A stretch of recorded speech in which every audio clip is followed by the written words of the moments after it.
নাগরিক ঐক্যের সভাপতি মাহমুদুর রহমান মান্নাকে ঋণ খেলাপি তালিকা থেকে বাদ দিয়ে নির্বাচনে অংশ নেওয়ার সুযোগ দিতে নির্দেশ দিয়েছেন চেম্বার আদালত। সকালে আপিল বিভাগের চেম্বার বিচারপতি মোহাম্মদ রেজাউল হকের আদালত এ আদেশ দেয়। ফলে বগুড়া 2 আসন থেকে তার নির্বাচন করতে আর কোনো বাধা রইল না। এর আগে গত বুধবার বিচারপতি মোহাম্মদ বজলুর রহমান ও বিচারপতি মোহাম্মদ মঞ্জুর আলমের হাইকোর্ট বেঞ্চে ঋণ খেলাপির তালিকা থেকে নাম বাদ দেওয়ার আবেদন করেন মান্না।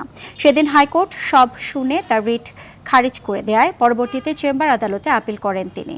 বাংলাদেশ ব্যাংকের কাছে সিআইবি সংক্রান্ত ঋণখেলাপি হিসাবে না দেখানোর জন্য যেসব আনুষ্ঠানিকতা করতে হয় সেগুলো তারা করেছেন এবং আজকে যে আদেশ হয়েছে সেটা হচ্ছে একটা ইন্টারিম আদেশ দেওয়া হয়েছে, ডাইরেকশন দেওয়া হয়েছে যেন মান্না সাহেবকে ঋণখেলাপি হিসাবে বাংলাদেশ ব্যাংকের সিআইবিতে প্রদর্শন না করা হয়।